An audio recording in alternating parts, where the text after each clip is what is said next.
partage en ce début d'année et je vous souhaite quand même une bonne année 2024. Et le titre aujourd'hui est « Faire la différence devant son ennemi ». Oh, ça là, c'est tout un défi.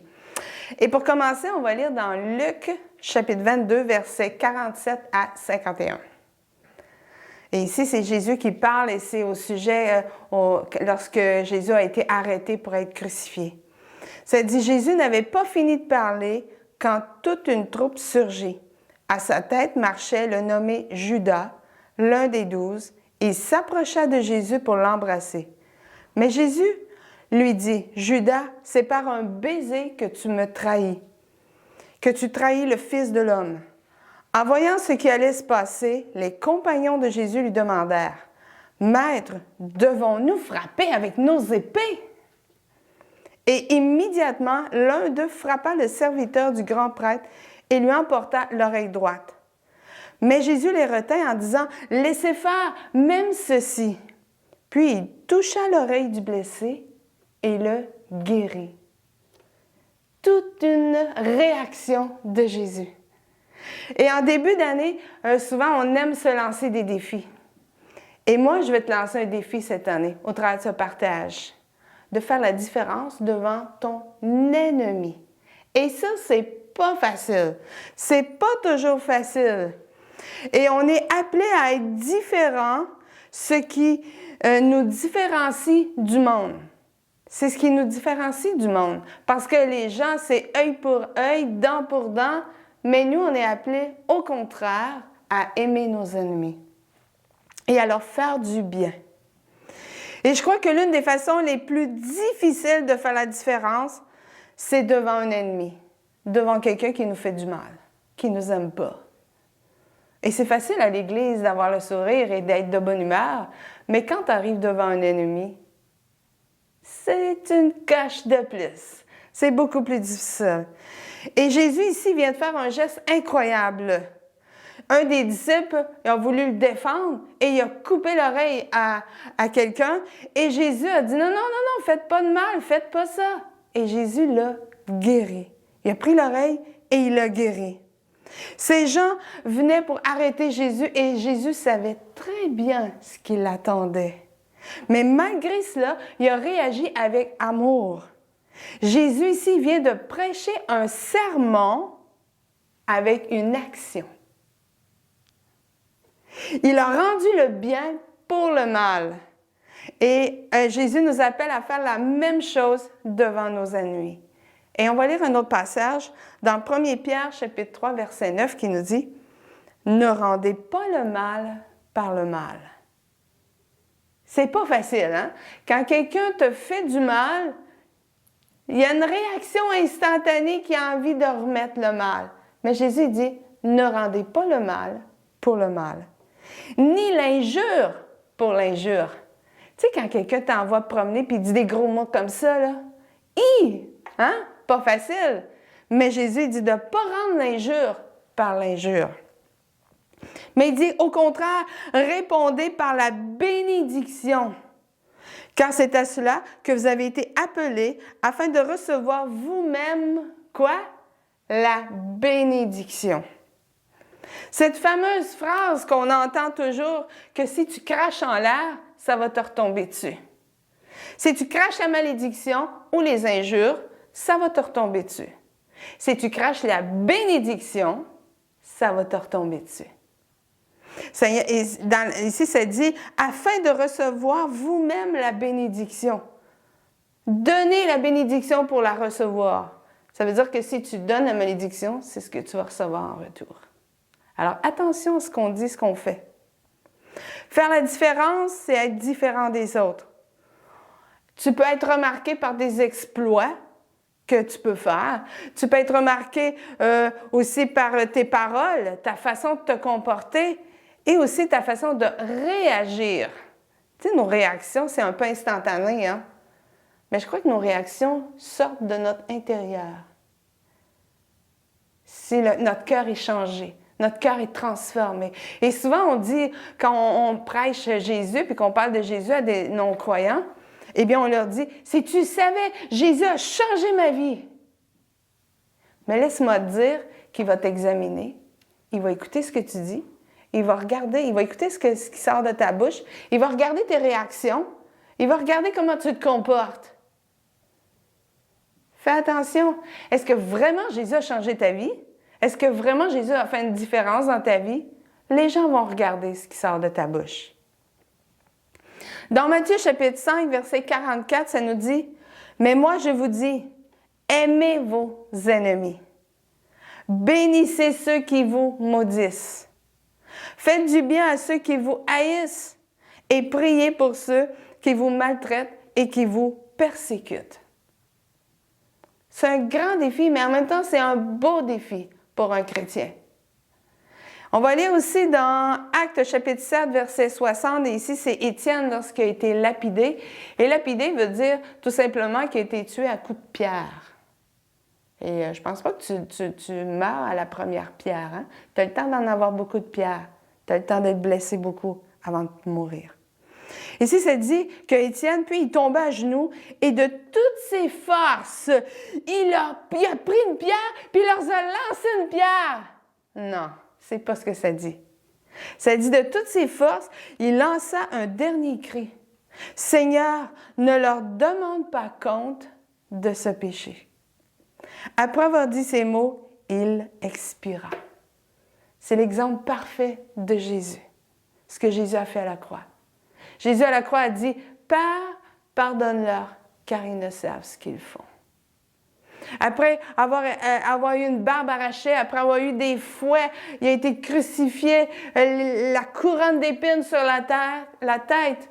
« Père, pardonne-leur, car ils ne savent ce qu'ils font. » Notre exemple ultime. Et ça me fait penser à l'histoire d'un film, je ne sais pas si tu connais, La croix et le poignard. C'est un très vieux film, un film chrétien, et c'est l'évangéliste David Wilkerson, et c'est une partie de sa vie. Et c'est une histoire vraie. Dieu avait appelé David Wilkerson à aller à New York. Il était tout jeune, il commençait dans le ministère, il l'a envoyé à New York et il lui a demandé d'aller dans les rues et de prêcher la bonne nouvelle, de prêcher l'amour de Jésus aux gangs de rue. Et là, il s'est retrouvé dans la rue en train de leur prêcher l'amour de Jésus. Et il le détestait parce qu'eux étaient remplis de colère, étaient remplis de haine. Pour eux, l'amour n'existait pas. Et un jour, un leader de gang s'est arrêté puis lui a dit « Si tu continues à parler de l'amour, je vais te tuer. » Et David Wilkerson l'a regardé, il lui a dit « Même si tu me coupais en 1000 morceaux, les 1000 morceaux vont te dire que Jésus t'aime. » Wow! Au milieu de nos ennemis, de ceux qui rient de nous, de ceux qui peuvent se moquer de toi, qui peuvent dire des paroles méchantes, Jésus nous appelle à faire la différence. Et pour terminer, on va lire dans Luc chapitre 6, versets 32 à 33. « Si vous aimez seulement ceux qui vous aiment, pensez-vous avoir droit à une reconnaissance particulière? Les pécheurs aiment aussi leurs amis. Et si vous faites du bien seulement à ceux qui vous en font, pourquoi vous attendriez-vous à de la reconnaissance? Les pécheurs n'agissent-ils pas de même? » Ça fait réfléchir, ce verset-là. Parce que les méchants agissent bien aussi. Ils aiment les méchants, ils aiment leurs amis eux aussi. Mais ils détestent leurs ennemis. Et Jésus nous demande d'aimer nos ennemis. Et c'est là qu'il faut faire la différence. En tant qu'enfant de Dieu, démarque-toi par l'amour pour tes ennemis. Et c'est vraiment un défi de l'année que je te lance. Et il ne faut pas le voir juste comme une montagne ou un gros défi, mais de le voir comme un peu comme c'est un défi, oui, mais de le voir comme quelque chose, je suis capable. Avec Dieu, je suis capable de le faire. Le Saint-Esprit va agir au travers de moi pour le faire, d'aimer mon ennemi. Et pour terminer, je vais prier avec toi, si tu le veux bien. Je vais prier que Dieu t'aide à être différent des autres, à agir différemment de la masse de la population et d'aimer ton ennemi. Alors, on va fermer les yeux et je vais prier pour toi. Père éternel, au nom de Jésus, je vais t'élever ton enfant au trône de ta grâce, Seigneur. Seigneur, je prie que tu donnes ta force, que tu remplisses de ton onction, de ton Saint-Esprit, de ta puissance, Seigneur, ton enfant, afin qu'il puisse aimer son ennemi, qu'il puisse pardonner, qu'il puisse bénir celui qui le maudit. Que tu puisses, Seigneur, lui donner la force d'agir comme toi tu le faisais, Jésus. Et d'être capable de dire, Père, pardonne-leur. Ils ne savent pas ce qu'ils font. Ils ne comprennent pas. Seigneur, remplis ton enfant maintenant. Remplis-le de ton amour, de ton cœur, Seigneur. Qu'il puisse ressentir ton cœur envers les méchants. Qu'il puisse les voir comme toi tu les vois, Seigneur. Merci, Seigneur, parce que je sais que tu vas le faire.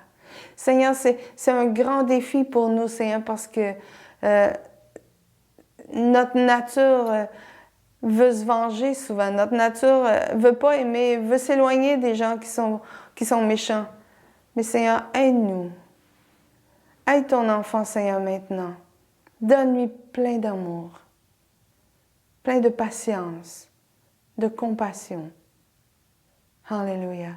Merci, Seigneur. Aide-nous dans cette nouvelle année. Seigneur, je prie que tu bénisses ton enfant dans cette nouvelle année, que tu lui accordes ce que son cœur désire, ô Dieu éternel, que tu lui donnes des victoires cette année, que ta bénédiction soit dans sa maison. Au nom de Jésus, je prie. Merci, Jésus. Merci, Seigneur. Alléluia. Amen. Et pour terminer, on va écouter un chant et juste concentre-toi et prends du temps avec le Seigneur. Et le Seigneur va parler à ton cœur. Et je te souhaite une belle semaine et aussi je te souhaite une bonne année 2024 et que Dieu te bénisse abondamment et cette année soit différente.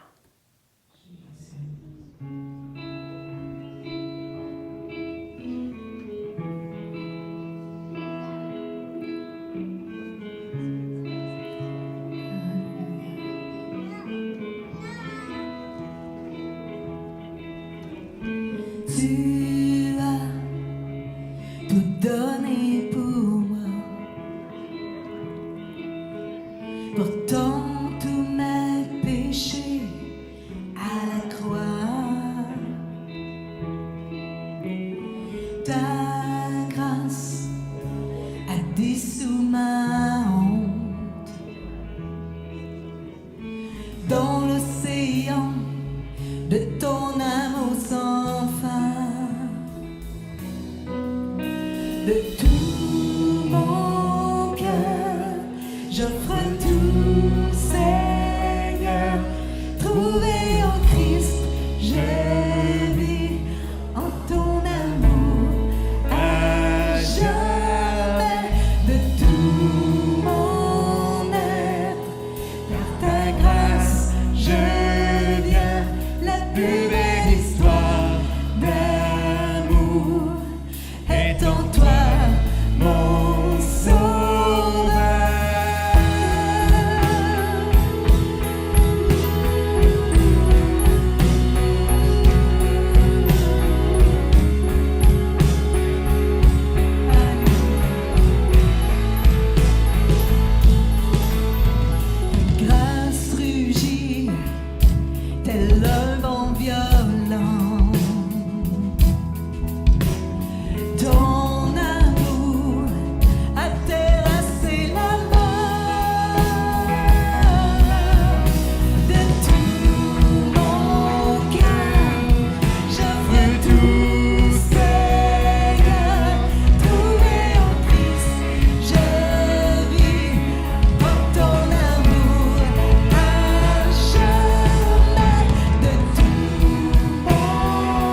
Christ,